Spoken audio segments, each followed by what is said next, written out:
What's up, y'all? Welcome back to the Emilie Brooklyn Show. Today I have three very special guests with me. Sir. They are called the Future Kingz. Oh. Hey, say it right. Say it right. We got Malik. Actually, my name is Soski. No one calls me Malik. It's Soski. Oh, Damn. and then you already know. I'll introduce myself. It's Kank Forever, aka Light Skin Yellow Fella, aka Mr. I Don't Like Guns, aka Damn, man. AKA Senior Mr. Gangster. Took all the names. No, I It's your didn't. boy Renzel. What's good? Yeah. What's good? He took all the names. What's good? Good.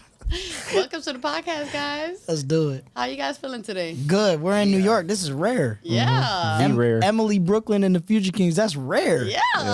And we're here. I'm happy to have you guys out here. Thank you. I know you guys did on the radar today. How was that? Definitely fucked that shit up. Yeah. Be on the lookout for that. I don't know the turnaround time on the Emilie Brooklyn podcast, but you know. We're going to figure it out. I don't know. I know you don't work as fast as us. You know what I'm saying? I know you work fast, but you know what I'm saying? You don't work fast. Huh? We next day with it. Mm-hmm. You know what I'm next saying? day, Emilie Brooklyn be like, no, don't drop that right now. I'm cooking up something crazy. You know, I got this more viral. more viral movie. More movie.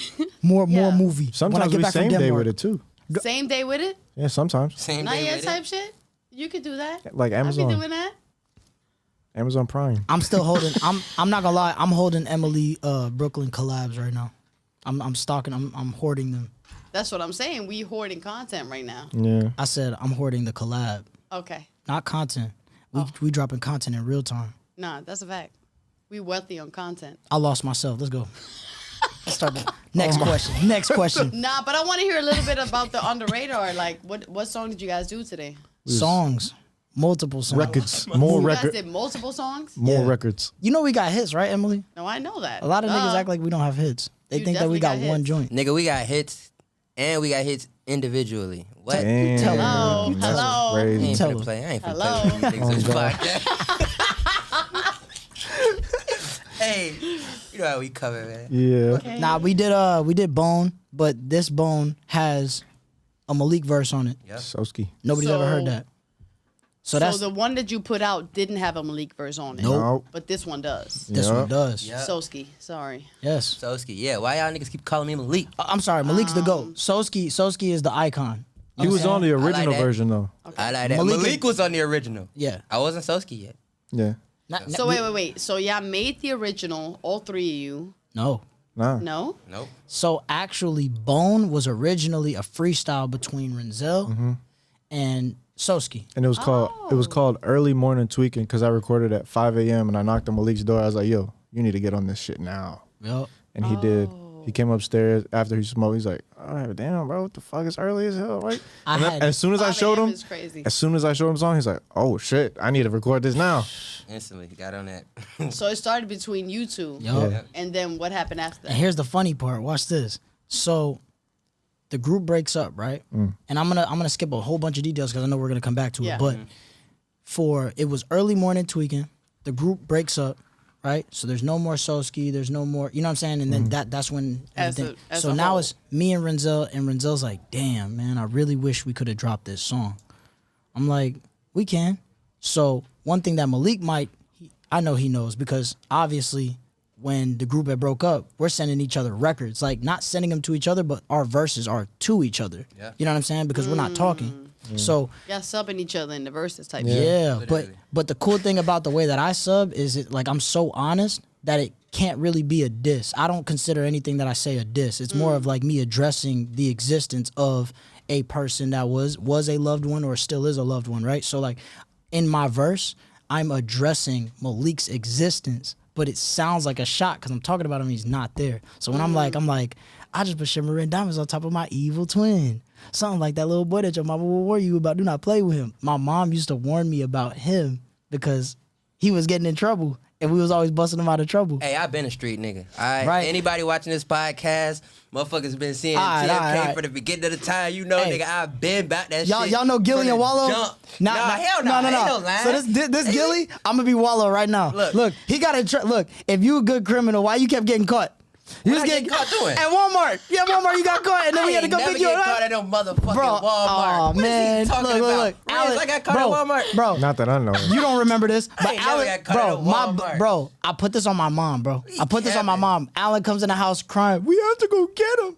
We have to go get him. He got caught at Walmart. I got caught at Mom, Walmart please, doing let's what? Pick him up. I don't know what y'all was stealing. You Nigga, was, I ain't you was a never badass stole from Tyler. no You was Walmart. you was a He's badass lying. Tyler. No, bro, come on, bro. I'm a This is- civilian. Bro, this is the Swood days. Let me Bro, I find This never is this stole is from kids no swag. Walmart, Bro, you gonna G. cap on kids swag? Now, if you would have said Macy's, It wasn't Walmart.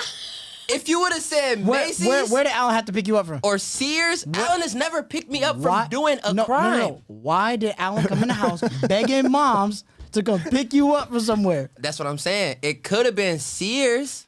Okay. Or So he got caught. Department store? So he got. or it could have been the fest that time me and my cousin was fighting. I don't know line, which time it was. Soski's not a good criminal. He's a better human. Hold and on, a better hold rapper. on, wait. He's a better rapper. Did I ever say I was a good criminal? Did I say I've been in them streets my whole motherfucking life? I never said Okay, it was a okay, good or okay. bad thing. Okay, I okay. said You- before the TFK day, nigga, I been back that shit. Why you say he's a Oh criminal? my Yeah, god. he bro. put criminal on my Bro, you name. wildin' man. like, Hey, put hello. criminal on my name, and y'all like- buying it. You buying it, and you buying it. I'm not buying shit. I'm not buying I'm not nothing. lying. What the fuck is they buying No, if no, I ain't no, lying? no. Look. If you was in the streets, what are you insinuating? If I was in the streets, I'm insinuating that I was in the streets, realized that shit was no good for me, changed my fucking life around, and now I'm here with y'all. All right, I'm gonna give it to What you. is he I'm gonna talking give- about? Look. Type shit. Everybody Now that's look. watching this goes like any real nigga go salute that Look, one look. sentence right there. Soski was definitely in the streets, but he wasn't a good criminal whenever he wanted to be. Why is he trying to What like? the what fuck? the Alright. fuck? Why you trying to incriminate you What on the is he podcast? on? G? Hey, man. Like, Hey, look. I ain't gonna lie. I ain't Hey, look, watch fucking this. with this You ain't never combo. stolen something? Keep it on that. Stolen nothing before? Bro, I'm gonna Niggas be keep too it. No, good for my blood. Hey, no. I stole some condoms. Self checkout. I've done This that nigga's before. a horny thief. Hey. Fuck. Hey, I'm I've stealing done to that. I've done survive. that. All right, He's cool. horny See? thieving. See? Look, But I'm a good criminal. Ask me if I- ain't you- hear that Because you shit. wait. stole some condoms, You bro. stole some I did condoms. You a too. good criminal? Oh, that Yeah, don't I mean never you- got that caught. don't mean you're a Get good the criminal. fuck I never got outta here. caught. That Hey. don't mean. Ask me if I beat teen pregnancy. Right. He definitely did. We stole them condoms. We needed them. Exactly. Man, y'all niggas ain't no That's shit. not criminal though. That's like That's not criminal. That's a Did I horny pay for it? thief. 1,000 times. That's- Hey, did I pay for it? I understand If you, it bro. ain't- I understand you. Of course, y'all two niggas get each other. Y'all the horny thieves. Did I Hey, pay man, for come it? on. Fuck you Did I talking pay for it? Did I pay for Hey, it? man, we I gotta get our guess street cred up somehow, nigga. Nah, saying you stole condoms ain't it. You I'm should just sorry. said you was out there with me, homeboy. Stealing bikes. Because I wasn't out there with you. I'm not gonna lie. And say I was out there with you. I was Yeah. trying to get you out of that. Okay. I did a good job too. But while he was stealing, how you Hey, trying to but- get me out some shit, but you doing the same shit I'm doing, but on the lower scale? That's what I'm trying to tell you. Is Shit I'm, is that? there's there's a good criminal. Like if you're good at it. See, I'm not saying that I've been like that. Like you know what I'm saying. I changed my ways over time. I realized This nigga talking about there's change. karma. There's karma at the self checkout line. This nigga started buying them. That's how he You changed. gotta start buying them because you start feeling bad for having the money to buy it Malik. and you're not buying. What's up, Twin? I was stealing them when I didn't have the money for condoms. But What you was about just today? horny. You still stealing today? No, Fuck no. Because I got the money to buy condoms. But when you don't have it and you want to be responsible, you gotta. Bro, I ain't gotta- stole since bro, like combo gets me, 7th bro. grade. I ain't you gonna lie. You feel me? I ain't stole since like 7th grade. I ain't gonna lie to you. I It's don't, edible, still ain't kicking you. Hey, you ever stole a bike and returned it when you was done with it? What? have I ever stole a bike and returned it? When you were done with it? I stole a bike one time, and my mama made me give it back because her and my daddy came home from the store. And me and all my little Migo homies. That shit we- happened to me. We spray painted that bitch. You I'm said- talking about- we finna. You know what I'm saying? We just got this bike. We putting these mags on this bike, putting these pegs on this one. Motherfucker walk past this bike, they ain't gonna never know I Which stole that bike, shit. Malik? Which bike? Because you definitely have my backyard full of fucking bikes just to get to my house. Bro, I never brought it to your house. I didn't make it to your house. My mama came home and she saw us in the driveway. It was like, whose fucking bike is that? And I was like, it's his bike. And she was like, that's your bike? And the little nigga said, nah, that ain't my bike. Tell them how you literally, bro. This man would come to my house. I don't know how he would get there until you know, eventually I found out. He would come to my house about 3 times throughout the weekday. This nigga live far too. Let's Yes. add that in there. It's This not- nigga live like 35, 40 minutes from me. Yeah, it's an hour walk. It's an hour walk. But he didn't walk that hour. He would walk 10 minutes and find a bike, find a bike. And he would ride it to my house, and then instead of bringing that bike back to his house where his mom knew he was stealing the shit, he would leave the bike in my backyard, and my mom would be like, where all these damn bikes come from? To be fair, at the same time, every time I came over there, he would be like, nah, bro, it's late. I don't want you to ride that bike home. I'm gonna get you a ride home. And then so the bike would get left there because he was getting me a ride to the crib. It wasn't like I was just leaving him. How old were you when you first started coming to my house? Now we conduct an interview. Like, this is what I want to know. How did all these relationships come about? How old were you when you met each other? How did it start? Like, I need to know the origin of Future Kingz. Like, today's episode of the Emilie Brooklyn Show is sponsored by Swig, an all-natural vitamin booster and hydration booster. It has B12 vitamin. It helps with your electrolytes, your multivitamins. It gives you so much energy. I know I have a lot of active followers. It's cheap. It's affordable. No plastic. It's reusable. I love this product. Go and support Swig. Thank you for sponsoring today's episode. He was about 9 or 10 years old when I actually met him. Short, had Vans on, had a small two-tone mohawk. Yeah. Cute. Foxtails. He was super swag, jerked out, like just super, super West Coast. It looked like he was from LA. Okay. But I met him in Chicago at the mall. And I was already like 15, 16 years old. So I was kind of in a space where like you couldn't tell me shit. I was super, super cocky, especially in the community. I wanted to be neighborhood popular because that's all that's important to you when you're 15. You know what I'm saying? You want to be respected for some shit. So meeting Malik, it was like seamless. Like we were fans of each other on site. So it was me and Malik first, and then he wasn't actually on the group until me and Renzel became partners. He was a freshman in high school, and I was a senior. Yeah. So you went to the same high school? Yeah, for 1 year. Okay. And we didn't. So I met him outside of school. I met him at school. And then this is where the business was born. Yeah. You know? Everything else was just like to earn neighborhood respect. But once Renzel got involved and Malik got his grades up and stopped beating people up at school, then I was like, you know what? I told y'all I was in them streets. Man, I tried to tell he's niggas. got receipts. He got receipts. Bro. We all got receipts for this nigga.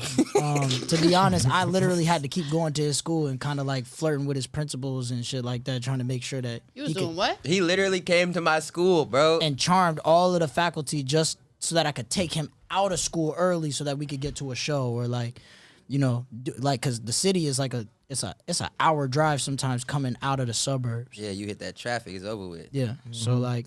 Getting him from school was a mission, but I feel like Malik was a good student too. Like he's very smart. Like he was actually very smart. Yeah. Like you the type of student, like if you really wanted to, you could have done like great shit in school, but you just didn't want to. Yeah, like I was always in all honors classes. Like ever since my 7th grade, like every year they put me in honors classes. It wasn't until I got to high school that I was like, man, like I can't do this shit no more. Yeah. Like this honors shit, like nigga, I got practice tonight. Y'all just gave me 10 fucking pages of homework. So that's when I really stopped giving a fuck. But yeah, I was always pretty good in school, but I just couldn't do it. It wasn't me. You know what I'm saying? Truth be told, he wouldn't even have been on TFK if it wasn't for his mom. Yeah, low key. His mom called my phone one night. I don't remember what we were celebrating, but apparently he didn't have school the next day or something. My mama called my phone. Because, that's what it was. Because I was still at your house, and I was a little-ass boy still, and she was trying to see where the fuck I was at. And I was like, oh, Mom, I'm with Isaiah. Right. My mama was drunk. She was off that goose. She was having a good motherfucking time that night. Shout out Mama Soski. Hey, shout out my mama, man. Mama, I love you. She said, Malik, where the fuck you at, boy? It's 11:30. I'm with Isaiah. Put him on the phone. And I didn't even know what they was talking about until motherfucker, he got off the phone and was like, yeah, bro, I'm going to put you in the next video. I was like, what? Cuz, man, she was not playing around. Like, I'd be like, yeah, I'm going to work with him. I'm going to talk. Like, you know, you try to, like, talk to a parent. Like, I feel like it's been so many different ways people got on this group. Yes. Yeah. Like, even the motherfuckers that's gone now. Like, I didn't see people win Mortal Kombat.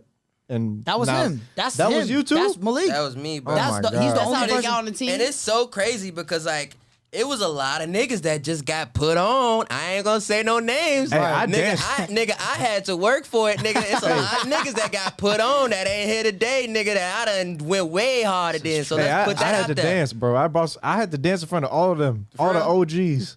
Isn't it we the last two left? We the only niggas that really had to try to do this shit. Like, that's crazy. I had to dance in front of all of them. They were sitting there and then they threw me a shirt.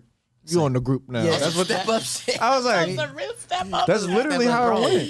TFK took this shit seriously from the beginning. Yeah. Like from the beginning, like we really wanted to like basically create everything that we saw on TV, but just less corny. And we ended up somehow just being the coolest version of everything that we had ever seen. Like all bullshit aside, like all jokes aside, like TFK is my dream idea of what a super group, not just a dance crew, not just a rap group, but a super group. You know, like I can't wait till we have our first biopic, like our first Straight Outta Compton, you know. Yeah. It's also first generation for all of us. Like nobody in our family doing this shit. Right. You know what I mean? So I was gonna ask that. Did any of you grow up with parents, or like, did you have dance in the house? Boom. Was it like a thing you grew up with? So both of my parents are dancers for sure. Like they had their own dance crew back in the day, like in the early 90s, 2000s. Like they was doing all the battles, like all that shit, Pepsi, Dub, Hot Import Nights, all the car shows. Like when dancing was actually like gangster. Like when people were actually getting into fights, killing each other about this shit.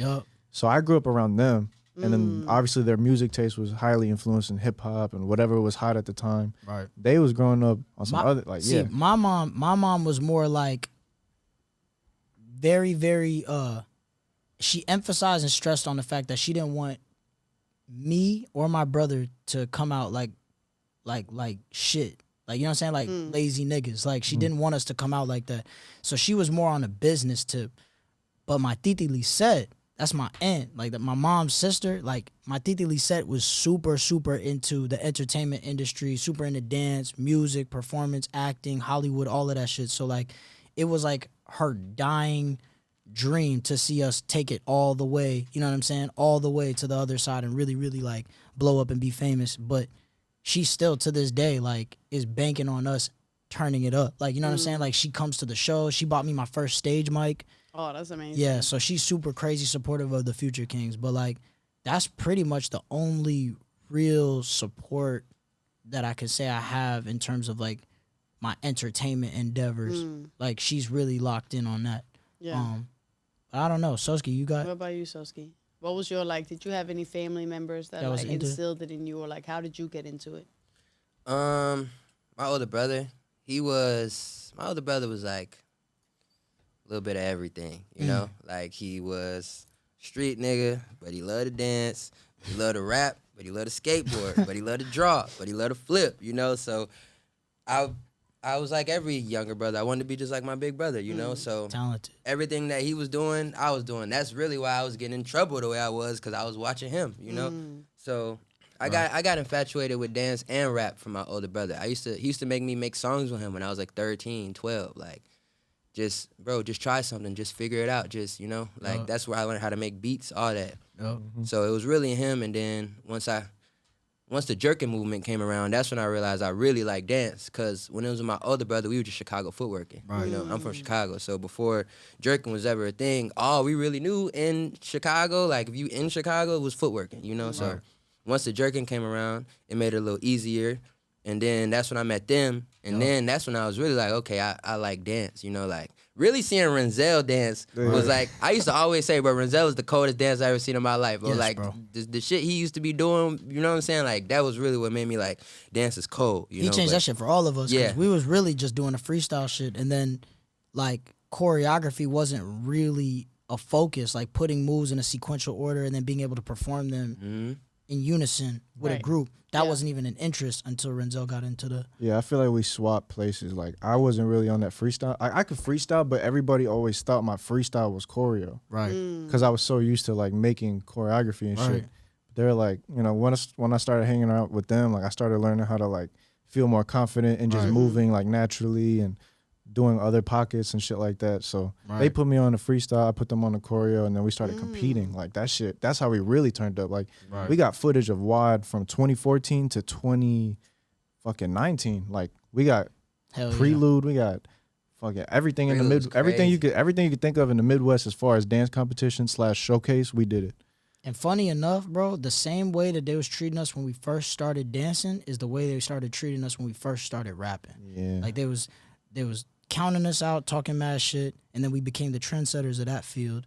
And then they gave us our respect because we started shedding our light on people that we thought was cold too. Like, anybody that was an unsung hero to us, we would bring them to that world of dance stage, and because we know that it's hard to get on that stage unless you know how to get on that stage. So we knew how to get on that stage, and that's how You put me on that stage. Yes, sir. Hey. Yes, sir. Every year. the That's Future a Kingz fact. and Emilie Brooklyn, yo. Yeah. Nah, that's a fact. If you notice, every year we had somebody new coming out. Yeah. Yup. Who was the first? D-Lo, right? It was D-Lo. 2014, yeah, we didn't have a cameo. That was just us. Yeah.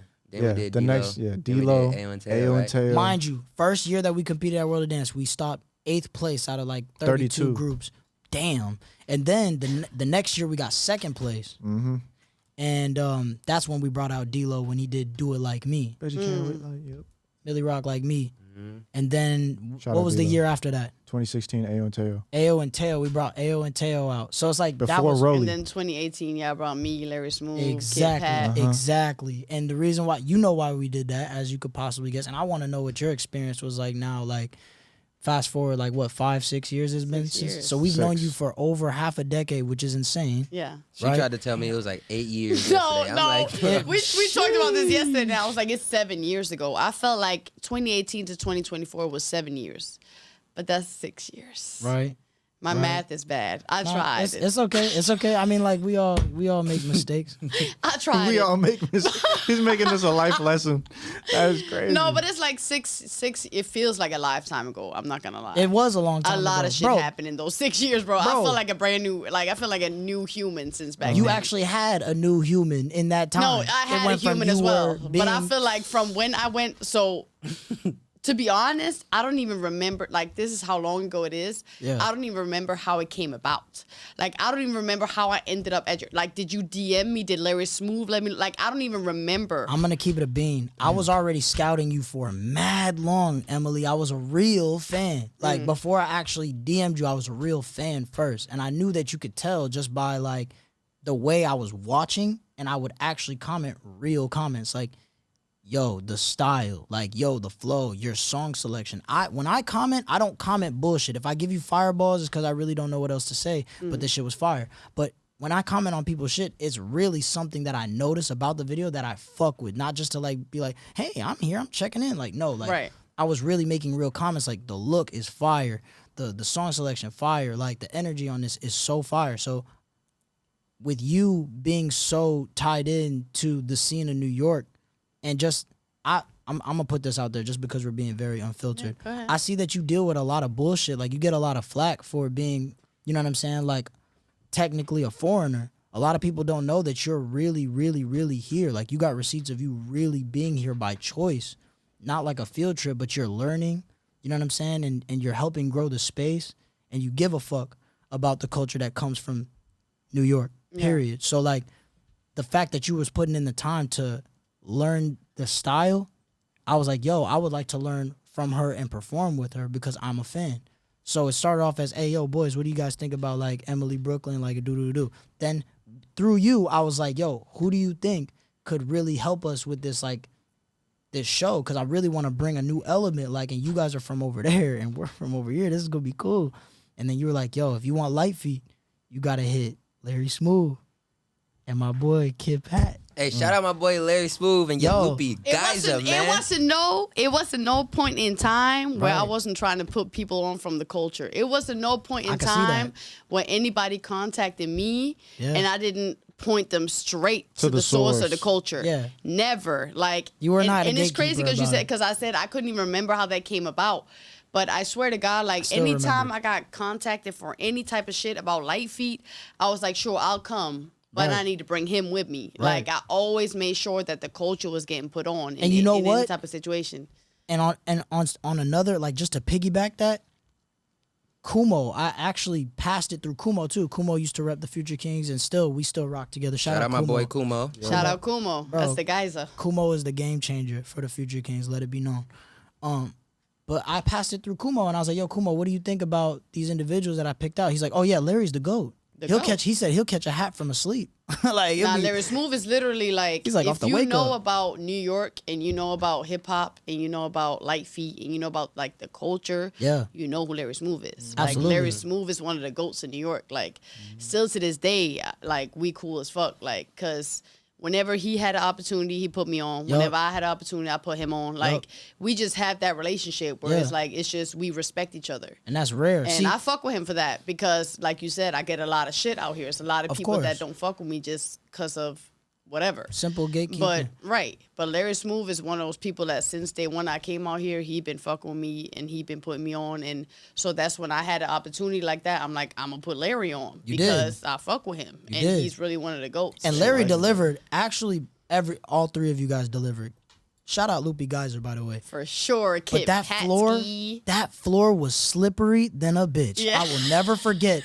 That Bro, boy laid on his Larry back. came out, and Slip. this is how he's the GOAT to me. Bro is the GOAT. He came out and rushed out. He got there on time. Yeah. Slipped. Yeah. Fell on his back. saved it, Popped up. Yeah. like this. And then jumped did the right back backflip. into a backflip. And I couldn't kept- believe that shit. Bro, the receipts are out there. Nah, World of for a Dance. What year is this? fact. 2018. 2018 World of Dance. It was the year before we Me, really... Larry, and Kid Pat, we literally had like 4 counts to Oh, run yeah. out there. Oh, yeah. We was running. I saw Larry slip. He popped back up. I was like, oh shit. He lost his It's hat lit. too. Did Yeah, he lost his Yeah. action. Bro, he's so raw, bro. That's why I'm saying, like, this is why Shout out my boy, Bro. my boy Larry, Nah, man. for real. New York dancers go so crazy. They pull everything off. They don't stop moving. They move like they have one chance. Yeah. Y'all move like y'all have one shot. And I Yeah. love that shit. That's why it's like, if I could have done a million World of Dances with, you know what I'm saying, New York dancers, I would.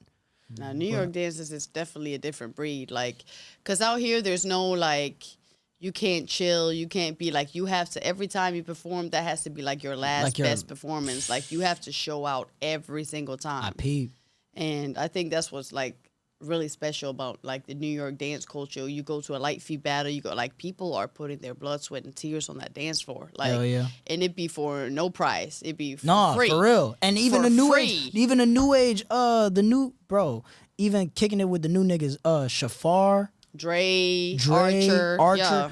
Bro, they are so cold. Like their whole camp. Like they Yeah. be coming out and they're like, they strategically will say, all right, I'm gonna go make content in Times Square and I don't want it to look like this every day. So we're gonna go do it in the subway this day and then we're gonna go to the Lower East. Bro, like I fuck with the way that you guys move out here because like I said, it's just like everything is treated like it's his only chance. And not everybody in the entertainment industry has that cut within them. Yeah. So that's what the Future Kingz ended up being, was niggas that were gonna treat every opportunity like it was our last. Yeah. And that's why the three of us are sitting here today. New York it's rare. It's rare. The Kangsters are in New York.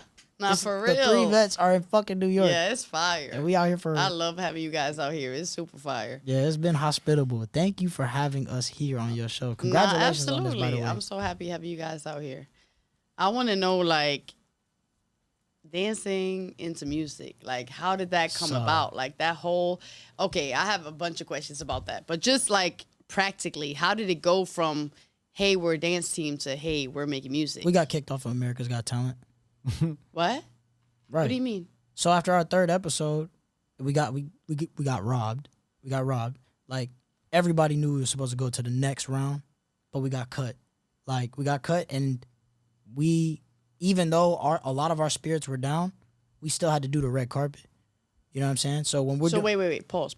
Go ahead. When you say we got caught, does that mean you got voted out, or does that mean that production just like... We got voted out. We're Okay. gonna leave it at that. Okay. Yeah, the because judges- it goes by Got votes, right? voted out. Right. Yeah. So basically, when Yeah, he, I'm just asking how does that work because I don't know about how that works. it's and So it's normally, votes. yeah, TV, it's normally you're not television. supposed to talk too much about it, but it's very simple. Like we thought that America was gonna be the voters, but it didn't go down that way. It ended up being the celebrities that made the choice. We had Simon Cowell's vote, but then the other 3 judges, like it was like 2 of the judges was like the magician guy, and then it came down to one last judge that could have sent the decision to It America. was David Bowie. But no, Oh, Howie Howie Mandel. Mandel. Bowie.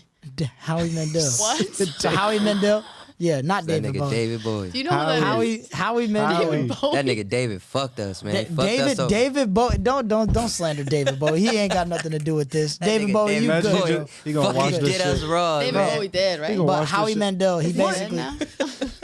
he basically said that the other guy, basically 3 judges voted the other way, right? So America had a huge upset. The press is going crazy. Yo, the Future Kingz got robbed. Chicago's is going nuts. Memes everywhere. We're on the red carpet and we're trying to keep our spirits up, but like really there's only like we don't know what to say to these people. Like, and I just remember the mic going over to Malik and he's like, yo, we got that new Do the Dash streaming everywhere on all streaming platforms. Make sure that y'all go cop that. So like at that moment in time, I was like, oh, this dude's not playing. Like he still sees that the window's open for us for something. Like he's always believed in our musical ability. And rap was his first choice. Performing was mine. So like anything that I could do to perform, that was my first choice. But we've always all loved music. We just didn't, we in particular didn't believe in our music the way he did.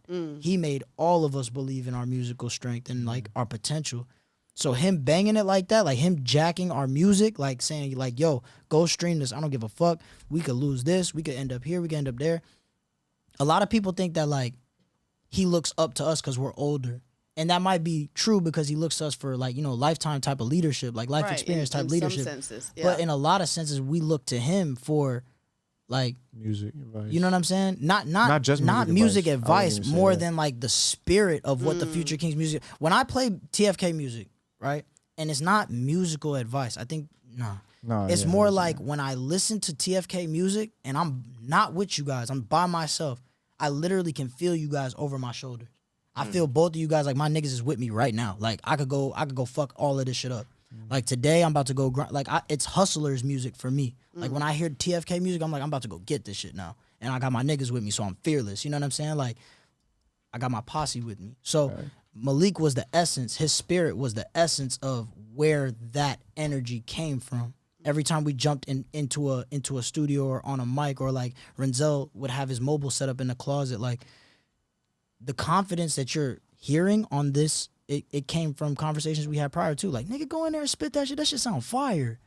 Nigga, you pop your shit. Like, dude, we're doing this. We was in this city, and this city, and this city, and one weekend we made this much money off of dance. Oh, we need to pop our shit. So like him being that for us was the key to the ignition.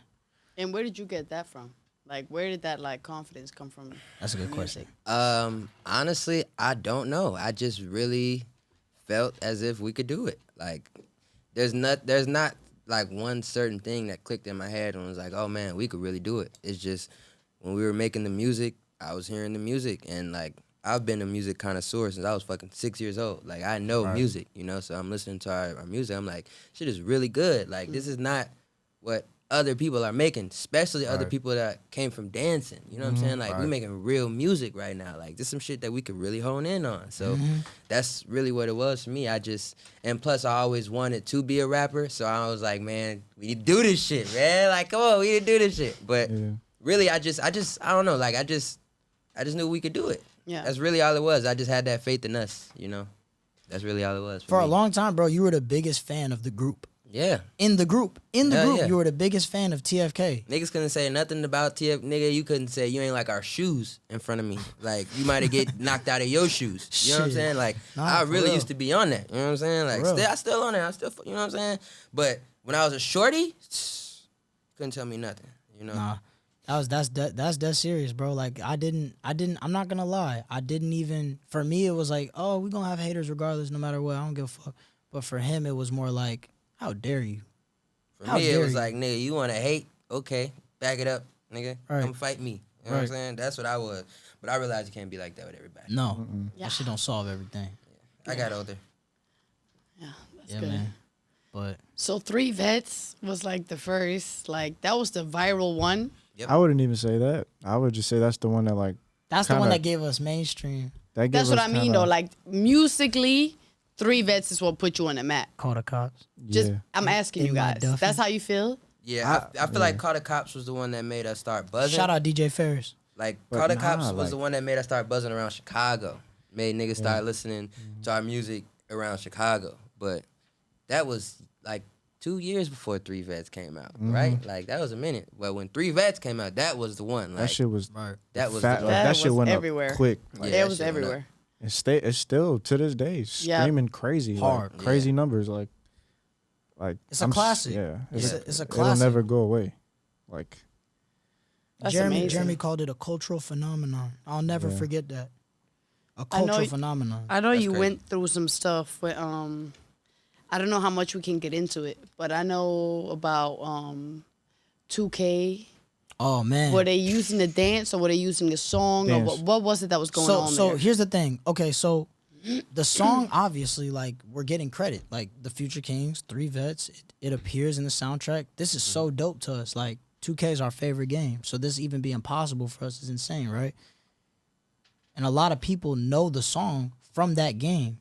So I was a little conflicted about calling Ronnie 2K out and the 2K Sports team for this.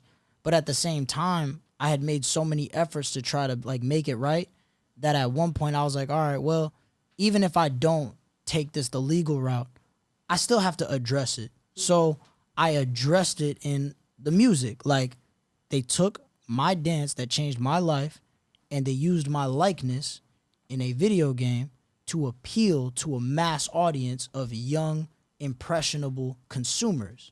You know what I'm saying? Like, oh my God, I follow the guy that made that move, right? But they renamed my move. They didn't even name it the Gangsta Walk. That's the part that pissed me off. Is that I didn't know that part. And here's the worst part is, like, there's a selection of moves that you can equip your character with, and I see my friends' names next to their emotes, and then on my move that has way more documentation and receipts. Like, there's so much to back up the proof that I'm the creator of the move, that I'm the curator of the move, and I've campaigned that move my entire career. And that move is the reason why our group is so, like, you know what I'm saying? Like, we're gangsta as fuck because of that move. And it's renamed as the Elevator. And my friends are sending me this video, like, congratulating me, like, yo, bro, this is crazy, bro. Dude.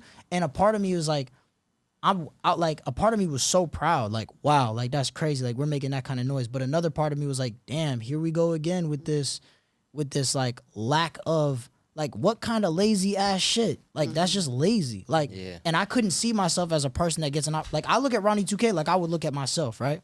Ronnie 2K, if you grinded your whole life, right, to have the importance where your fans or consumers, they're paying attention to the detail. Somebody like me that's a fan that grows up playing this fucking game, I'm paying attention to the detail. Wow, he's really in tune with the youth. You know what I'm saying? The community, he's really in tune. And then not fucking, like, you know what I'm saying? You open my DM, leave me on scene, and I'm just saying, yo, like, I don't even want to take this legal. Like, yo, Ronnie, can we talk about this? And he sees my posts, he sees my stories, he sees me start to, like, he sees my fans getting frustrated, he sees my followers getting frustrated. You leave me on scene, what kind of lazy shit is that? And then he started sending people that he thought I was cool with, we weren't even friends, sending people to my phone. Like, I don't even know how these niggas are getting my number, and these are, like, influencers. These are dance influencers, yes. Hitting my phone talking about some, yeah, man, I heard about that with 2K. I want to see if what do you want it to be named? Well, first of all, I want more than just to give you the name of the dance. You know the name of the fucking dance. Let me do what you guys got all my other friends doing out here. Like, you got Keto over here and Dan Rue over here, and you got Slavic over here. You got all of our dance homies doing this shit. I'm right up the street. I will drive to the headquarters. Like, let me have the same experience if you're going to take my intellect, my intellectual property, and put it in a video game. So that's that shit with 2K. And I'm not even mad as to say, like, I want money. I'm just like, I make credit at least. I make everything out of the opportunity. I make everything out of the opportunity anyway. But now I feel like this is an opportunity for me to stand up for our group. It's that same shit that, like, was instilled in me by just watching how somebody like Malik, there's a younger version of Malik, a younger version of Renzel, a younger version of me out there watching us and saying, like, y'all just gonna take that shit? Y'all not gonna say? It was the principle. You know what I'm saying? Y'all not gonna fight for that? So obviously I go on the radar and I address it there. And I put it on our new shit. Like, I'm letting them know, like, how y'all gonna steal my shit on a record? On a song he produced. He put his wife on that song. And guess what? I use my verse as an opportunity to say, yo, 2K, what the fuck? No problem. I'm at that point. I'm at that point in my career where I'm like, what the fuck? And I don't care. Like, so all efforts from your side just got ignored from that. 100%. They got seen. Like, I literally got left on scene by Ronnie 2K. Yo, what's up? And then I'm like, how can we reconcile this? Like, how can Trying we... to be amicable. Yeah, amicable. I'm amicable. At least try to be like, you know what I'm saying, a man about it. Ain't gonna leave me on scene. And then here's the other thing. Bro, this is what got me crazy. And shout out to the Jabberwockies. These are my OGs. Bro, the Jabberwockies, they put my OGs in the game. You know what I'm saying? And I'm supposed to sit here shitty. Like, damn, like, that's so dope. Like, I want to be excited for that so bad. And I am, obviously. Because the Jabberwockies are like everything. They're like gods to us. But now it's like what? That's like some bully shit. You know what I'm saying? Y'all got to make that right, man. That shit ain't right. Y'all got to make that shit right. It's just some bully shit. But so is it still on 2K to this day? I don't even know if it's on the newest 2K. You know what I'm saying? I just know that this has been an ongoing thing for 2 years. But shout out to Kyle Hanagami. He's in the middle of a lawsuit with a video game. And I don't want to give too much about this shit. But like Kyle Hanagami is suing not 2K, Epic Games from Fortnite for taking the choreography. But you know as well as I do, there's not a lot of rights that protect dance. Yeah. You know, but I've been working a lot with Dance Fight. Shout out to Dance Fight. For a fact. I love what they do. The last season of 2023, I spent mad time in Korea, me and Renzel, and we rep the Future Kingz over there, performing to our music, and we have our emotes in Sandbox. Yeah. So in the metaverse, they selling our dance moves and shit like that, and that shit's tight. So it's like, it's small things that we could do to fight back. And then I went to Hong Kong after that and did the same shit over there. Yeah. Which was super dope. Yeah. So shout out to Dance Fight. No, for sure. Dance Fight is definitely fire. Yeah. I love what they do. But we still at 2K with it. Type shit. Yeah. 2KK. So all my niggas play NBA Street. You know? I play real life basketball. Shit. In the street. NBA. It's all good. So just to like get into it, because it's time to really get into it. Okay. So obviously I knew you guys 6-7 years ago, however many years ago that was, when you all was living in the house together. Damn.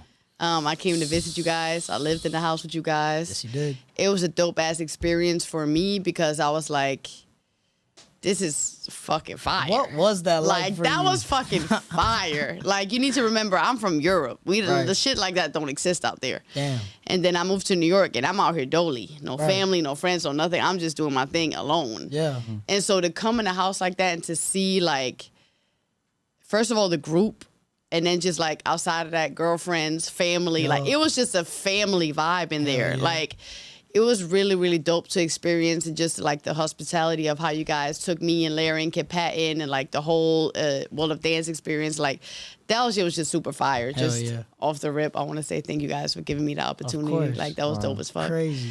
But also just like, so from going and being in that house and doing the whole family thing, you together every day, and how's the dynamic of a group existing in that space? Like, you so personal, but you so professional. We had to time. perfect that shit. Yeah.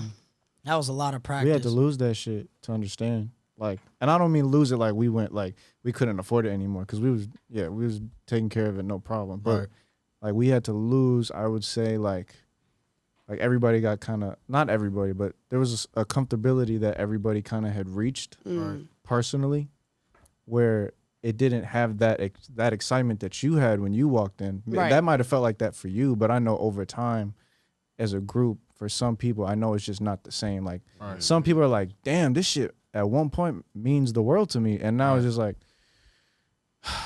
what's beyond this shit? What is beyond this shit? Like, like that's what was on his mind. He was like, damn. He had an epiphany in the middle of the night. He's like, fuck, what the fuck?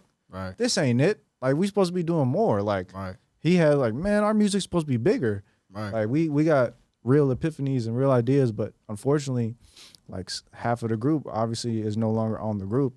They didn't feel the same way. They were just used to it. You know what I'm saying? They was used to the hospitality. They was used to the everything that came with it, other than the performing and practice. That was to me, that was the most fun part about living there, was the practices, the fact that I could go to his room and just make music, or he come to my room make music. I go to his room and play video games and all of that shit. But like, other than that, like the personal shit, some people let that shit build up, and some people knew how to release that shit. But we were always the type, like, we would have these meetings, right? in the living room that it's a living room where nobody actually sits, but we only sit there when we have to talk. And we would sit there and he would get shit off his chest or whoever, but we would always leave the floor like, if y'all got some shit to say it now. If not, there's the door. Like that was never not an option. Like you like y'all stuck here, deal with this shit because I said so. That was never probably the greatest misconception. It wasn't death row. Yeah, no, that was never the case. We always gave the floor, like, you know, everybody that had a chance to say something. It's just if they didn't say it, I can't control that. Yeah. You know what I'm saying? And that was that. If not, I'll see y'all at practice in like 2 hours. Yeah. Bro, niggas didn't just have choices every day. They had options with TFK. That's why I'd be like, bro, it wasn't like everybody got white glove treatment, but from where we all came from, to be able to provide each other with that kind of space to be like, yo, you got options today. This is how you can make money. Or you could sit this out and then your bills are paid. You could sit this out and then, you know what I'm saying? Your utilities are paid. You got to do your chores. Like, we had house contributions. Like, we found a way to, like, really, really respect, like, each other's personal, like, you know what I'm saying? Like, some niggas had their bedrooms dirty. That's none of my business. None of my business. If you want your room a mess, fine. But the common areas, these are our laundry days. This is the way that you got to do. And we just, it was just. I remember I was on kitchen counter duty. That was my shit. I had to wipe the counters. What was your job? I had to take out the garbage. Yep. What was my job? Vacuum upstairs and the stairs. Yeah. Shit. Like, we all had shit to do. Yeah. On top of making sure we were still on top of this YouTube shit, this AGT shit, dancing. Yeah. But you also had a lot of young members. Yeah, I was gonna say that on the weekends we would invite our younger members. So they wouldn't live there full time. Not the younger one. The only one that lived there was my brother. Certain breaks. Okay. Like so it was breaks, you breaks. three that lived there full time. Yeah. And then it would be the younger members will come on the weekends. They didn't live there full time. Nah, they have parents. You know what I'm saying? Like, right. That's what parents, I was. I didn't know what the situation was. Yeah, no, all of them had good parents, and like we would meet them in class, and then like, you know, their families would fall in love with how we operated. And then once they got to know us, like, and they started coming over for like, you know, family functions and stuff like that. We'd have barbecues and shit like that, like play video games. They would just come over and see our lifestyle and be like, damn, this is crazy. So their parents were like, these are some responsible young men. Like, I could just drop them off over there. Right. Yeah, they were always fed too. Like, we didn't make, nobody was like starving over there. But if we wasn't dancing, bro, starving is crazy. Bro, said they was always fed. Yeah, like we were at a fucking daycare. bro. I'm serious, No, bro. did we not though? I'm serious. We kind of did. Bro, I'm dead ass. Is crazy. Bro said they always. Huh? Bro. Nah, when you said they was always fed, you looked at me like, oh. Nah, bro. I'm gonna say it like this. If he was on DoorDash, he was like this. Hey. Sending my phone around. Everybody was putting in their orders, bro. He was, though. I was running up like $300, $400 a night on DoorDash for my dogs. Or if it was like a Saturday morning, my mom was making 30 eggs, 30 bacon, 30 toast. Like, she was doing that. Bro. Yeah. She was doing that. Hell Like, shout out your mom for real. Hell yeah. Shout because out to like to this day, like I respect her so much. Numero like uno. Being a mom, still dancing, having 2 kids that dance now that are successful. Like, and you think it's just that, but you don't know that she had to deal with everybody. Everybody's shit. Right. As a mother. Yeah. As a mother. A single mother. His mom was literally all of our mom for a while. Like, I remember I was just for one weekend, but I just remember how she treated me that one weekend. And she was like, you're going to stay in my room. Because I was like, I'm not going to lie. Like, I'm not comfortable. Like, it's too many men in this house. Right, like, it's too many guys. Yeah. And like, I just didn't want to sleep in nobody's room, or like, I just don't feel like. Just how perfect it was set up. I don't know. So the biggest room is obviously the master bedroom.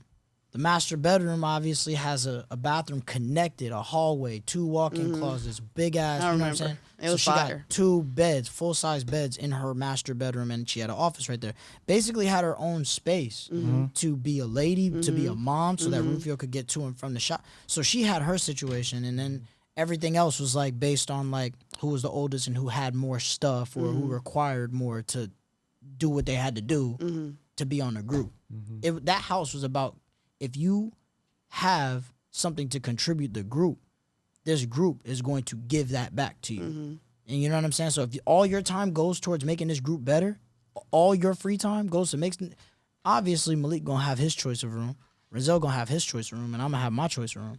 And that was how that went down, like, and so on and so forth. You know what I'm saying? Everybody got their fair space, but Miss Frenny, we made sure that like her place was the safest place for like a woman to rest her head if she was a guest. And Miss Frenny did the same thing. I fuck with her so heavy for that. Like, she was just like, you staying in my room. Like, she was just like... Whatever you need. No, for sure. Like, shout out to her. That's amazing. I love to see moms, like, especially now that I'm a mom, too, and I see she's still dancing, and she, like, that's amazing. That shit still hits different that you're a mom. I know, bro. That's so crazy. Because I'm trying to think of all the time that we spent when you weren't a mom. Yeah. All the time that we danced together and performed together. And then I'm like, damn, you actually have, there's a person that you're raising right now. Yeah. What the fuck? I know this is your podcast and all, but what is that like? Nah, but that's, I mean, shit. I don't even know where to start. It's insane. It's weird. It's weird. It's insane. It's weird. It's crazy. Bro. No, but it's weird in the sense of that, like, he's just me in like a little version. He loved dance. He loved music. He loved fashion. Like when we walk in the street, he see a store. He like, yo, we gotta go in there. Like he loved fashion. Like he just like everything I like, and he just like me, social, open, extrovert. Like he loved everybody. Everybody loved him. Like he's funny as shit. Like he just we be laughing all it. Like that's really like my little best friend. Yeah. Like, damn. And I feel like I can take him everywhere, and like. I take him to art galleries. I take him to dance battles. He's a lucky little dude. He's a lucky little dude. I hope I'm not the first to tell you this. He's a lucky little dude because you are a really good friend, Emilie. Like aside from all the dance and professionalism, you're a really good friend. Like you're a professional friend, and I know that you're an even better friend to your son, probably. You know what I'm saying? That's dope as fuck. That's dope. This guy. I gotta give her flowers, bro. That's a mom. That's a mom, bro. And she's made it look easy. Like you make it look easy because you're still doing your shit. You know what I'm saying? Like it's definitely not easy. This shit is tough. Cause I don't have nobody out here. It would be different if I was like my hometown. I had a mom to help or a sister to help, but it's just really me doing everything. Right. So it's definitely tough, but it's worth it because I have like the greatest son of all time. I know he's gonna be something big. You know, like hell yeah. I don't know. He's gonna watch this shit one day, and that's gonna be rewarding. Yeah, be like, damn, that's all I care about now. It's like being a role model to him. Like that's why I quit smoking. That's why I quit. Like I want to be a role model to my son and like. Right. Not that anything is good or bad. I'm not saying smoking is bad or whatever is bad, but I just knew like that wasn't making me the best version of myself. Right. And his birthday is 420. What? Hey, so constant reminder. One day you're gonna have to explain that to him. I'm just saying. Definitely. So it's kind of like crazy how full circle that comes. Like every year on his birthday, I get reminded why I quit, which was for him. Wow. You feel me? Wow. Yeah. That is crazy. Yeah. Wow, that's tight. Yeah. I hope my first child ain't born on 420. That's gonna fuck me up. I just felt like he came into the world how he was made. You feel me? Right. I was probably high when that happened. Damn. Just keep it in a box. I hear you though. Yeah, but it's gonna be like I said, bro. It's rewarding right now. It's rewarding right now, but it's gonna. Hey. I'm gonna keep it real. Like I don't have nothing to hide. Like it's fine. We all know I used to be high all the time. Yeah, I don't. That's know regular anything. shit. Stop lying. I only started smoking for when we really made it. Because when I was in that house, you was not smoking. Nobody was allowed to smoke. We was smoking. Bro, yes. And even that was regulated. Malik, at a time, was regulated. What do you mean regulated? Nigga, I was smoking. I just couldn't post it. You was smoking. You couldn't post it. I couldn't post it or no shit like that. And there were certain ways you had to go about that shit. You know, like what you mean? The way you was regulated, it was to a point where you didn't want to smoke in front of me. It wasn't even like I made it a rule. You were like, nah, because I don't. We was in the garage after everybody went to sleep. Nigga, it gradually turned up. It couldn't affect our shit. I know it was like this because it couldn't affect TFK. So how do you feel about that today? And being artist. Okay, like when I first started, I get what you're saying. Like when I first started getting high and it first became a thing. Yes. Yeah. Okay, I get what you're saying. But once we moved into the house, it was like smoke in the backyard or the garage. Do you remember that backyard shit only lasted for like a week of winter? And then it was like, bro, come on, bro. Like, please, just like, at least let me smoke in the garage. I'll be I was already smoking in the garage. We had a conversation. We was smoking Niggas act like, bro, please, y'all, don't do this. Don't act like, bro, Malik has manners. You have manners. Yeah. Do you realize that I mean, yeah, I have manners, but I just don't. Look, I got a real little brother, right? I got a real little brother. 15 months younger than me, that once he turned 13, he didn't ask me for any permission to do anything, right? So with Malik, it was like, do I have your approval? And I remember anytime me and this nigga would have a conversation, it would be like, is this cool? Is this cool? Are you going to give me a hard time about this? Okay, cool. Yeah. And like that I was said, when I was 90, a young nigga. 90, yes. So like, I just remember it being like a week in time where it was like, nobody can smoke anywhere in the house. If there's a roof above your head, you cannot smoke in here. That shit used to piss me off. And then it became cold outside. And then I didn't have an argument for niggas. I was like, okay. Let's be real. Niggas tricked me from the jump. What you mean? Niggas tricked me. Y'all niggas told me, yeah, bro, come on, you can smoke in your room. Y'all niggas told me that when I first moved to the crib on Jeremiah Michael Wayne Hunt. I said that? Yes, on my motherfucking Couldn't little be me. brother, you said that. You said that shit. You said, bro, I said, I don't know if I want to move yet, man. Like, Right. like shit, I got my own space. You know, I be cool in here. I can do what I want here. Right. Bro, you can do what you want here too, bro. I'll even let you smoke in your room, bro. You can do whatever, bro. I said that? I swear to God on my life. And bro, Yeah, it wasn't me. I swear to God on my, no, it wasn't you. But it was after that day we was in Lifetime and y'all had told me about the crib and shit. You had called me because I was still skeptical. And you was like, oh, I can see myself doing that. I the can see myself. nigga sent me off, okay? So I'm going to tell everybody on the earth right now, don't believe this nigga right away, okay? He might be lying to your ass, okay? He talk about 22-year-old me just got our house. We just got our house. You have to be sure.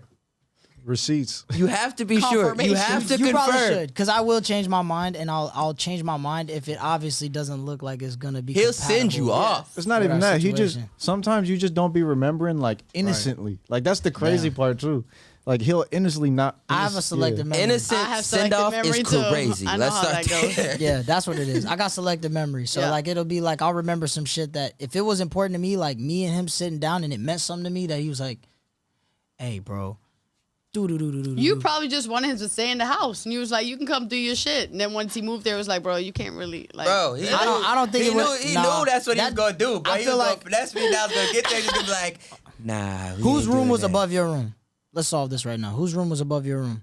You were in the backyard, so it was either his room or your mom's room. No, it was my room. Okay, so Probably somebody. Ren's. Yeah, it was Ren's. Ren's so- was right I above knew it me. was his room because And he was all the- making and beats. We used to airdrop each other shit. Now watch this. Wow, that's crazy. And niggas used to hear the Office theme music from my room, the theme song from that gosh. show, and then I would hear that 70 show from this nigga, and Everybody Hates Chris from the AC vent from this nigga at 3 a.m. So like we all watching different shit. So we're hearing everybody's shit. We're like, yup, we know what's going on over there. Hey, can I tell a funny story? Go ahead. Yes. Bro, this is like one of the first nights we moved after we moved into the house. It was like 3 a.m. and Malik's room is right underneath mine, and I get a phone call and it's from him. Like, bro, what do you want? And he was like, bro, gee, I think somebody's trying to break in the house.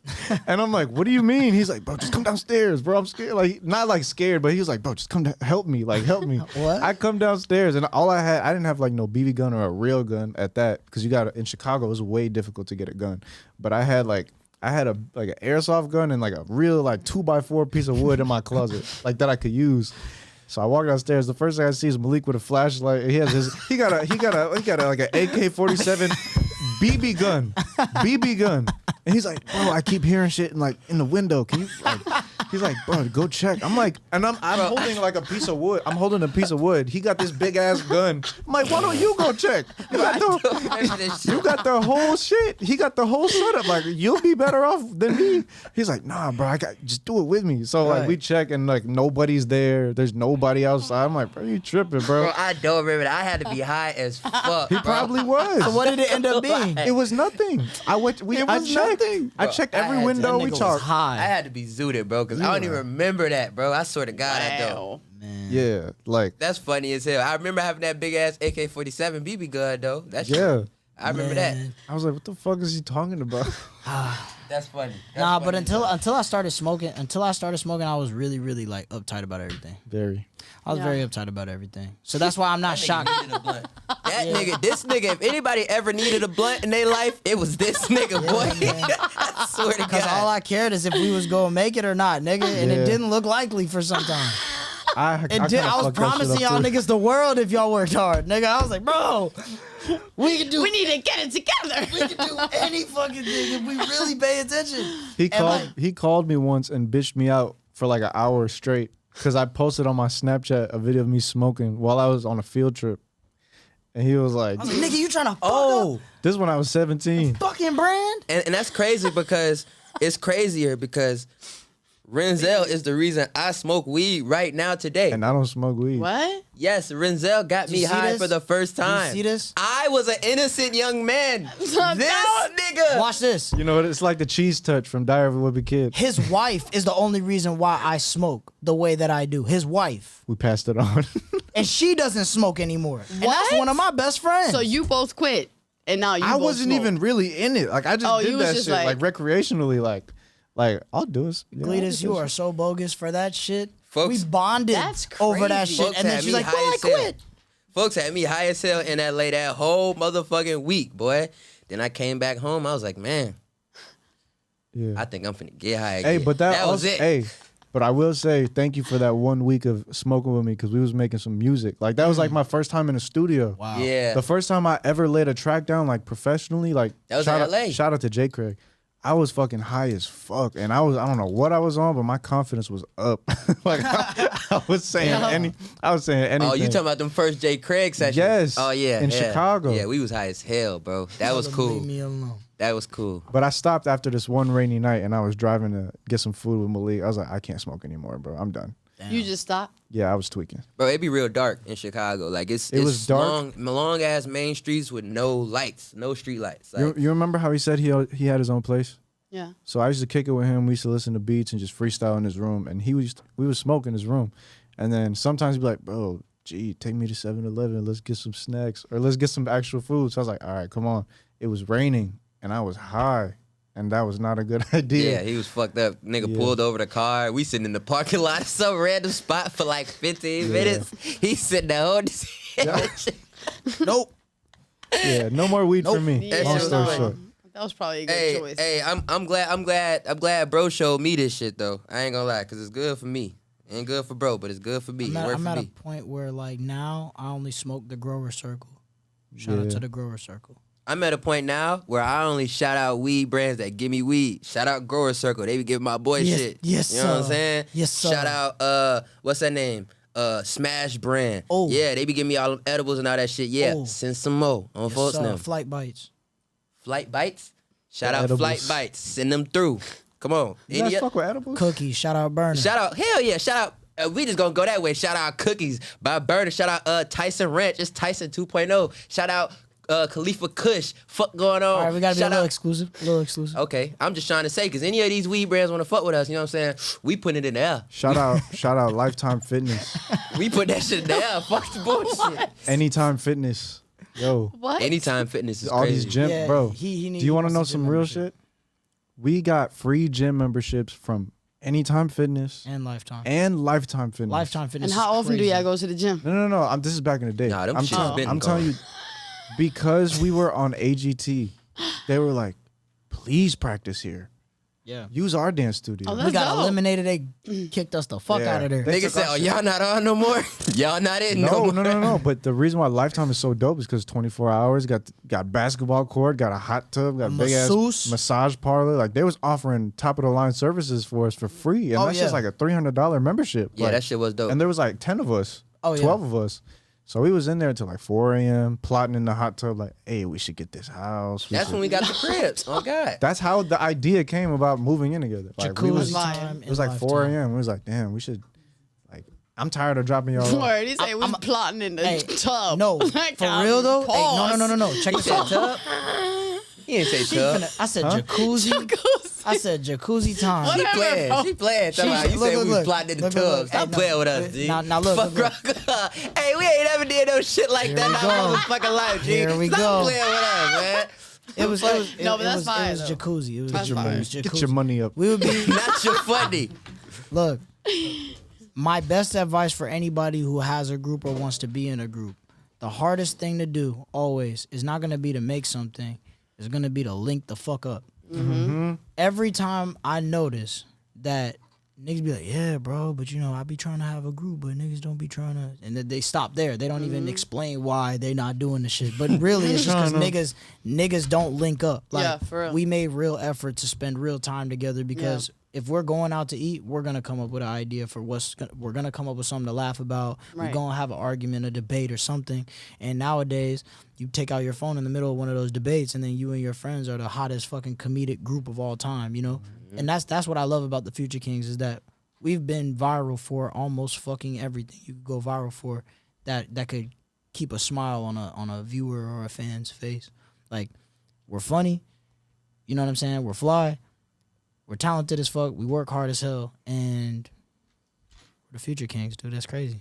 All right, so real quick, Yeah. going from the house dynamic Right.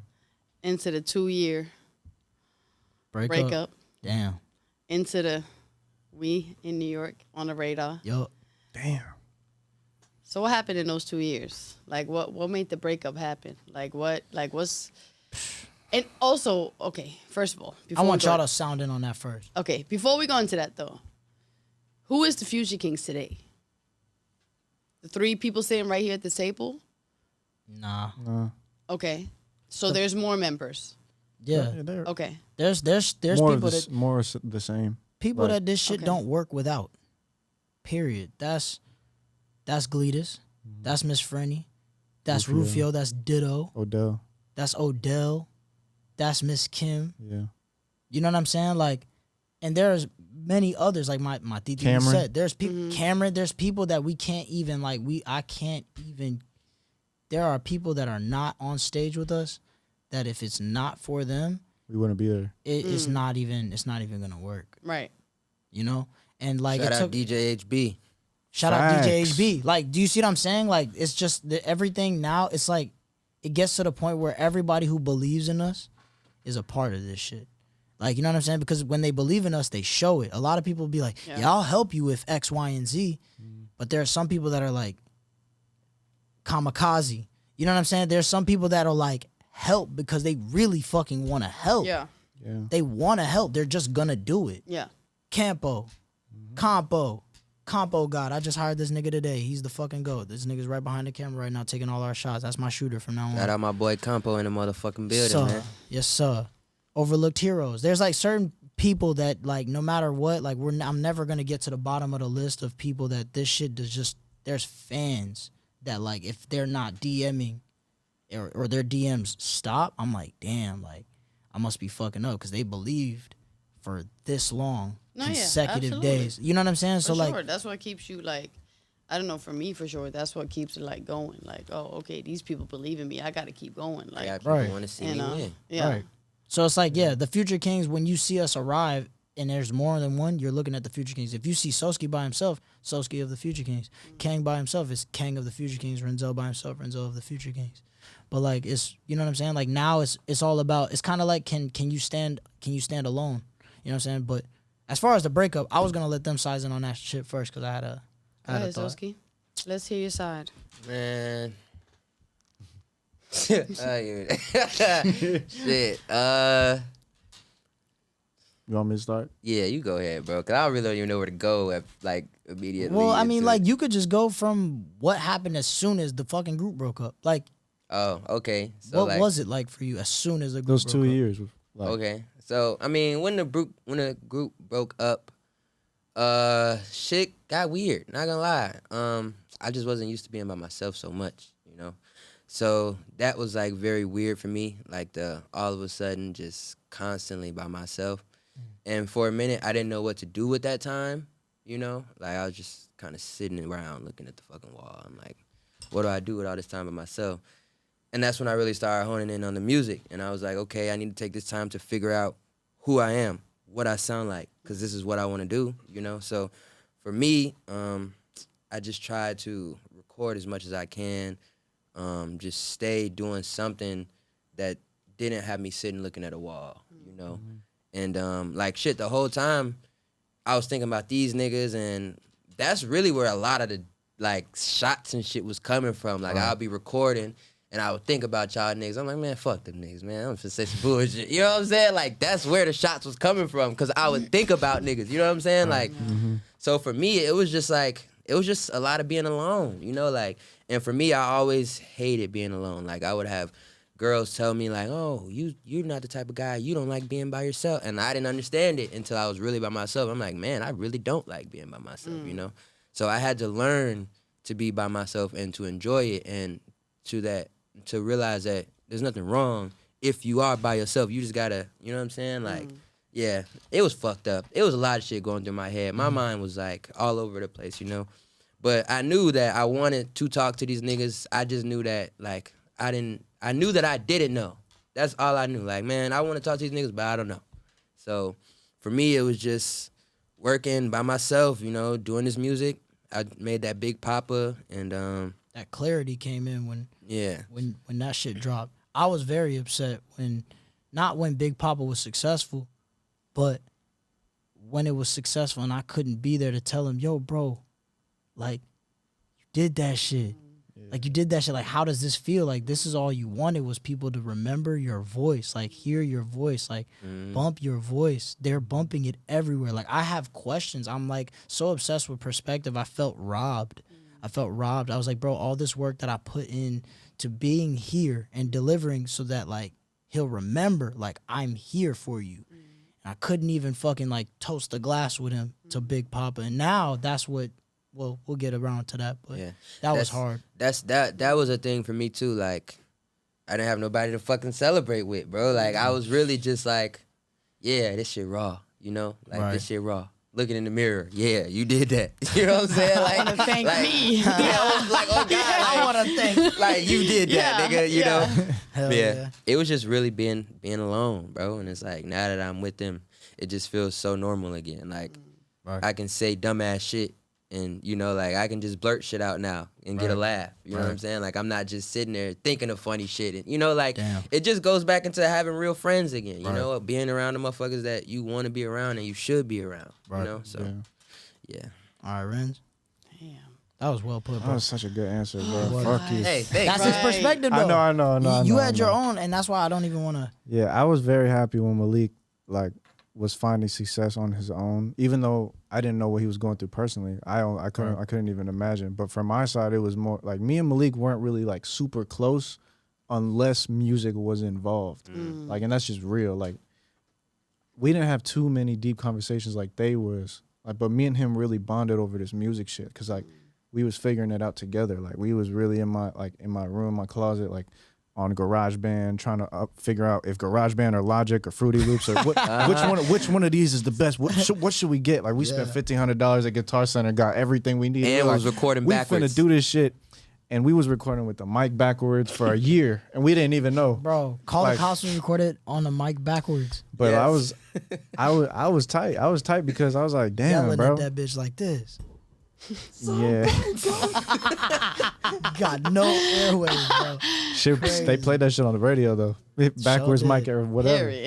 Nah, but me and Malik bonded over our music, our love for music. Like, and I didn't even know I liked music until this motherfucker told me, because like we got back from tour with Ayo and Teo, and he just wanted to hit the stew. I think you were in LA. Or some shit. I could have been. I know I was trying. I thought that was around the Gangsta Walk time. Yeah. So you know you was on that little tour run damn near doing the shit, and me and bro was just locked in. Yeah, me and Malik spent a lot of time after moving into the house, like figuring out our sound. Cause we had released singles before, but it was a little bit of everything. We dropped a boom bap record, like a West Coast record, a disco record. Like, we was trying everything and seeing what stick. And then it all boiled down to me and him sitting in the room on random days where we'd go on YouTube and discover beats, new styles, and just try shit. We were just throwing shit until people don't even know, but Three Vets was a song that was 2 years old before we dropped it. Like, that's how much we were focused on just keep making shit. Like, until you can undeniably walk in and just make some, like, every time. Like, if we go into the studio now, there's never been a hard time in the studio. Nope.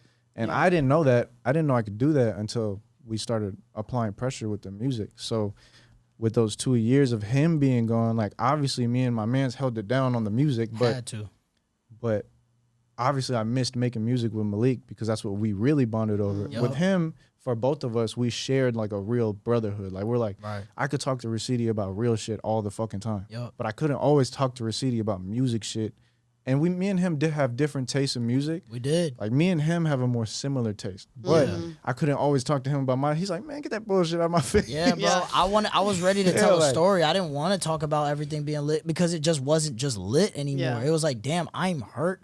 Bro, Yeah. Malik is gone, bro. But I respected that. Like I'm like, all right, that's the music that you want to make. I'm gonna make it with you. And I did. And I did it, but I also added my style to it, whatever. Yeah. But I did make I missed making like the 3 vets and like that kind of shit. There's a whole bunch of music that we made that we couldn't drop because we was not fucking with each other. Right. And that shit hurt because I was listening to that shit in my car. I'm like, damn, bro, I was with Malik in a minivan, like my mom's minivan, and I'm in my new car. I'm like, fuck, I can't even bump our music. He produced, you know what I'm saying? Like, he produced King Forever, the original song. Yes, Malik was at first he was the one making the beats for the group. And then I was like, damn, Malik on that shit. Like, I got to start learning how to use it. Because I was really just an engineer / recording artist. He was making the beats. That shit was crazy. That choir. Yeah, bro. There was a whole album. That's part of the reason why the breakup also happened. It was because we were supposed to drop an album.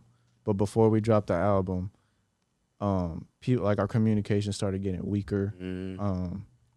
There was like a vibe in the air that you could just feel like people were just, you know what I mean? Like it was so obvious between us, not the fans, but it was so obvious between us. It's like upstairs and downstairs. Yeah. So I was gonna ask about that.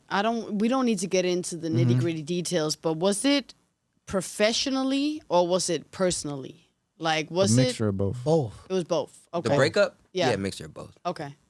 It started for me. It was the business was bleeding. And I knew that the business was bleeding because the respect for the friendship was bleeding. So it's like it's the chicken and the egg concept. Right. The best way I could put it in simple terms, so we don't gotta get into too much detail. Right. Yeah.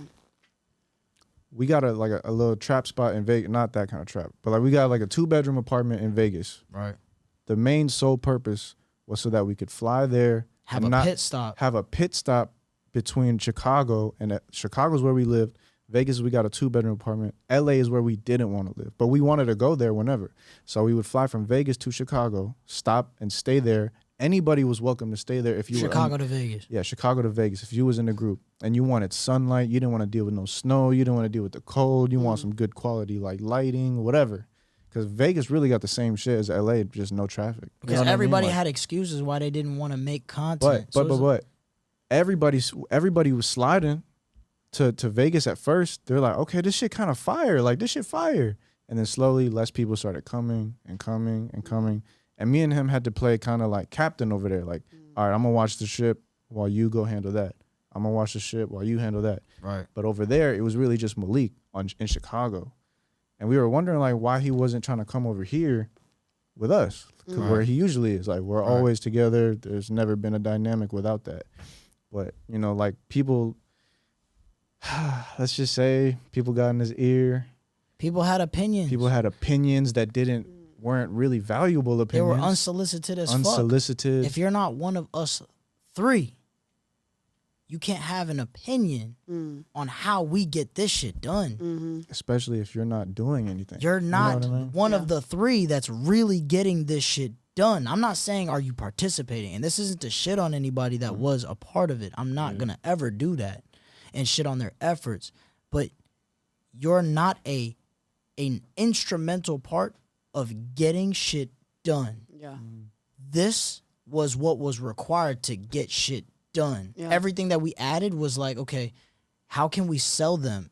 Dude, do you know how hard it was to sell people on a 4th individual? Like, you know dance. So 4-person formations are not ideal. It's either 1, 3 or 5. 1, 3 or 5. That looks best on camera. So we would sell a spot.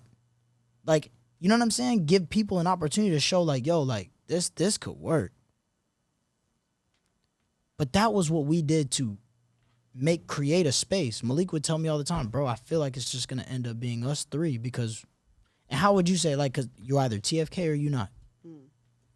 You're really in this shit all the way, and or it's you're not. Yeah, and that's what it comes down to with a group. Like, either you're all in or you're not. Or like, you're not. We just had this conversation yesterday. Like, when you are in a situation where you want to put people on, you want to mention people's names, when you want that energy needs to be reciprocated. You God need to know deliver. whoever's in that circle, we're all doing It's that gonna for each other. 100% deliver. You can't put on for people that's in your group and No that's not half-stepping. doing the same thing. I'll give you a Like, better example. Today, this just happened. If I'm lying, I'm fucking flying. You just had a conversation with your wife. He was like, I wasn't gonna assume that you were down to jump in this part. Right? And she was like, I appreciate you doing that. I appreciate you checking with me and making sure I was down first, because I may have not have been down. Yeah. When Renzel said that to me, I said, no. Assume I'm fucking down every time. Anytime anything is about to go down. You grab me by the shoulder if you have to. I'm not afraid feeling, I'm not going to feel emasculated if you tell me, yo, bro, right here. Right here. We got to take this picture real quick. I need direction. I need to know where the fuck are we going next? What are we paying attention to next? Am I missing something? I need that. Yeah. So for some people, they require that, hey, are you down to do this? Are you down to do this? I actually hate working with people like that. I'd rather look at my little brother and be like, yo, Malik, we here. And then he'll look at me and be like, all right, cool. And that's it. That was like a split second of a, you ready? All right, let's go. Yeah. You ready? All right, let's go. It's very simple. And I like when it's that simple with a group. And it's rare. It's rare. It's very rare. And But especially it's a how long luxury. you guys been able to do it, that's very rare. I've been in many dance crews in my time. Damn. And like all I of did them not was know just that. like, bro, we don't want the same thing.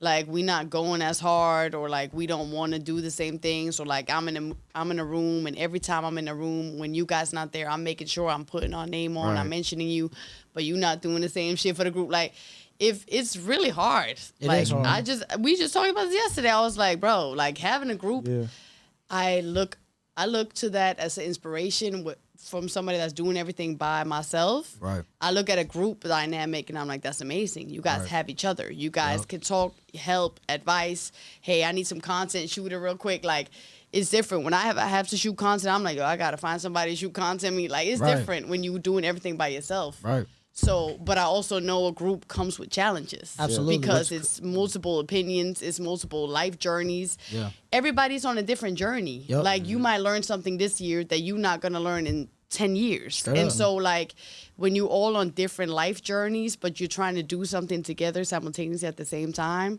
that's tough. is. And I completely get that. The crazy thing about that was the problem before was the hardest part was linking up. So we fixed that. And we thought we fixed the fucking problem, but now the hardest part was, can you tell me how you really feel? Right. And you live right, you're the door next to mine. 15 feet away. Real communication. That became the new problem. Yeah. And that's also why we broke up too. Yeah. Because motherfuckers couldn't really say how they felt. So Yeah. that's where we birthed keeping that shit gangster. Like, just keep it a buck, keep that shit true. Anybody that's down to go through the nitty and gritty with us is a gangster. You're a gangster. You're a gangster. Right. Like, dragging through the mud and for no bag or with the bag. It don't fucking matter. You're a gangster now because you're going to keep it gangster at all times. You're not going to get no fucking... It's not even about being emotionless. It's being emotionally aware. You know what I mean? Like, I'm not telling you to be like a fucking robot, but just don't waste my time so I don't waste yours. You know what I mean? Like, nobody at the time... I can't say all of us knew how to do that 100%. But I knew that's what we had to go through. Like, we had to go through the blender to really, really, like, kind of grain it out and see who was really built like that. Yeah. Not everybody was built like that. So do you feel like that 2-year period made you guys in a space now where it's like, okay, now we like you said, like we're learning how to communicate. We're learning how to be like, okay, we might be doing this and that with each other. But at the end of the day, it's about sitting down and making sure everybody is good in the position they're in. And like, do you feel like that helped your communication and like your overall dynamic? Hell yeah. What? Definitely. Shit. Bro, we're so... It's almost like we communicate for the banter now. Now it's just like, it's so automatic now. Like, we know what time it is. We just communicate for the banter. Are you still alive? Are you still here? Are you paying attention? All right, cool. And we crack a joke and we move the fuck on. Like, it's so much easier now because we all want it the same way. We want it the same way. We want it straight from the bottom, and that's why this 3 vets thing, everybody thinks we're on tour right now. Because everywhere we're at, whether we're overseas, or we're in LA, or we're in New York, or we're in it doesn't matter where we're at, they know 3 vets is happening right now. Like, it's every interview, podcast, performance, show, video, content, whatever the fuck, they know what time it is because it's been 2 years with no 3 vets, and now you niggas in trouble. Hey, I want to say something. I think it's really cool that the fans is be calling us the Three Vets. That shit is so That is raw. cool. I think we gotta drop a project called the Three Vets, bro. I think we gotta do it. I'm not gonna lie. I think we gotta drop a project called the Three Vets, bro. That sounds right. about right. I'm not gonna lie, bro. I like where this is going. We ain't never dropped that song on the album either, so. Hey man, Oh. it just put us on the spot. We might have to do that. Hey, the Three Vets The Three project Vets. coming Album- soon. Album name change. Hey, we pending. not telling y'all when it's coming. In real time. We finna Uzi this shit. Y'all niggas go wait till we done. Hey man. The Three Vets album. Yo. Nah, I want a bag. I ain't gonna lie. We Fuck all that extra We shit. gonna get that motherfucking bag. Trying to go Yes, mainstream. You know what I'm Super saying? mainstream. Three Vets album. That's Tired really of what's the next. slander. Tired I of was the about to TFS say, so slander. what's next for Future Kingz? What's like in the next? gonna I don't be- even like put. I don't want to put a year on it, but like, what's next? We like, finna fall what's on. coming up? Bro, That's what's finna happen. he said we finna fall on. Compo like that shit. Shit. We ain't finna fall out. We finna fall on. Hey, Nah, look, for real though, for real. I'm gonna tell you right now.